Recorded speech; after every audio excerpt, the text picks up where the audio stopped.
An AI's confidence is often mistaken for intelligence, and that assumption is precisely what makes the technology so difficult to trust. This constant confidence creates a fundamental problem. When a system can generate a convincing answer for absolutely everything, how are you supposed to know if the information is accurate or just plausible? And this really gets to the heart of it all.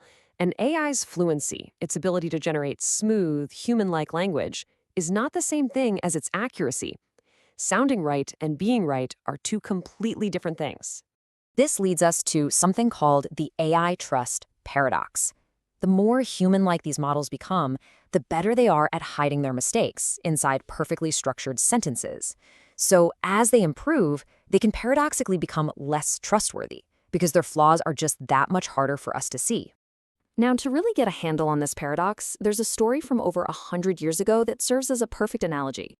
Picture this. It's the early 1900s in Germany, and a horse named Clever Hans is a huge celebrity. Why? Because he seemed to be able to solve math problems. His owner could ask him, "What's 2 plus 3?" And Hans would tap his hoof exactly 5 times. He amazed everyone.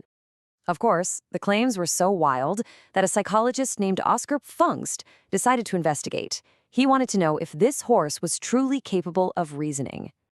And his discovery was fascinating. Hans wasn't doing math at all. He was just an incredible observer of people. He would start tapping his hoof, and he'd watch the person asking the question for tiny and voluntary cues, a subtle shift in posture, a change in facial expression. The moment the questioner's tension released, signaling the right answer had been reached, Hans knew to stop. The data Pfungst collected was undeniable.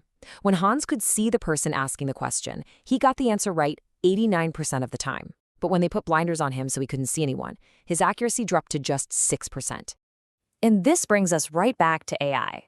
The Clever Hans effect describes a system that appears to understand something, but is actually just responding to statistical patterns it found in its data. It's taking unintended shortcuts that create the illusion of genuine intelligence. So let's look at the mechanism that causes these AI models to act like a modern-day Clever Hans. At its core, a large language model is a prediction engine. Its main goal isn't to be truthful, it's to be plausible. It just calculates the next most likely word in a sequence based on all the text it's been trained on. It's literally built for believability, not for accuracy. And this design has real-world consequences. For instance, one university study looked at ChatGPT 3.5 and found its accuracy rate was only about 64%. So that raises a pretty practical question, doesn't it? Would you blindly trust an assistant who is wrong more than a third of the time? It makes it clear that every single output really needs to be verified.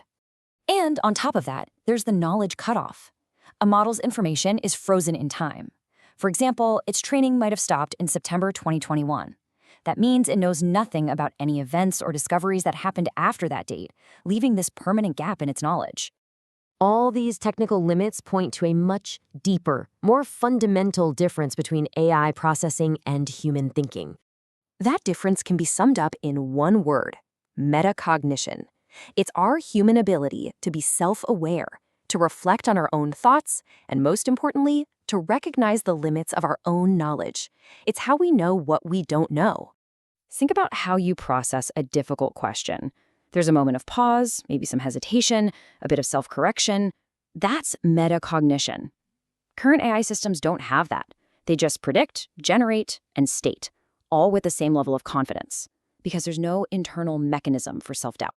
So the real issue here isn't a lack of information. It's a lack of what you might call humility, the inability to recognize and express its own uncertainty. And that's really the core of it. The challenge isn't the power of this intelligence.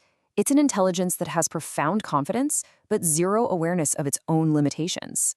This forces us to completely reframe what it means to actually trust these systems. Because for an AI to be genuinely trustworthy, it wouldn't just need more data or more power. It would need the ability to understand its own limits. Real trust, it turns out, requires self-awareness.